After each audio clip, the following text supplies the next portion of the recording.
xarunta maanaga Sawse magaalada Boorama ayaa lagu qabtay kulan ballaaran oo dadweynaha loogu sheegay fariinta ku wajahan dhinaca wacyigelinta maalmaha caafimaadka carruurta oo Britoola ka bilaami doona degmooyinka gobolada Awdal waxaana munaasabada furitaankaasi ka hadlay xoghayaha dawladda hoose Maxamed Xaashi Xamari madaxa WHO Siciid Bilo Buraale iyo sarkaal ka socda UNICEF Maxamed Jaamac isuduwaha caafimaadka gobolka Awdal Dr. Cabdiraxmaan Jaamacadi iyo madaxa mashaariicda talaalka Abiib Aadan Nuur gudoomiye ku xigeenka gobolka Awdal Cabdi Nuur Sugaal gudoomiyaha ururka haweenka Caashi Cabdullaahi Kaluunle waxa intooduba hadaladoodu ku soo biyo shubanayeen sidii carruurta looga talaali lahaa cudurrada kala duwan ee ku dhaca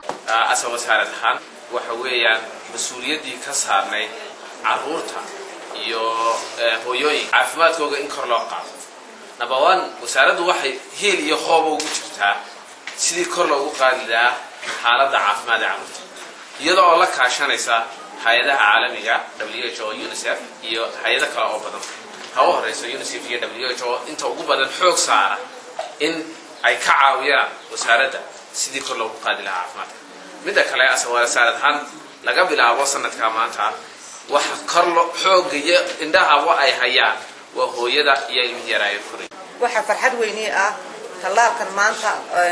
oo maxay ahayd kii carruurta ah oo maanta ay ka muuqdaan hooyooyinkii iyo carruurtoodiiba ay wada maqdaan aabayaashii oo iyaguna jooga waxa weeye in badan baa talaalka la inoo sheegay oo qaarkood aan dhagayga ku maqlaayeen maxaa istalaalina qoloyinka caafimaadka oo ma talaalaan carruurtoodii ay ku badiyaan had iyo jeer carabka marka waxa weeye waa imka waxaan u maleynayaa in aad loo yar wada fahmi oo la talaalo waa hadan caafi magaalada Boorama.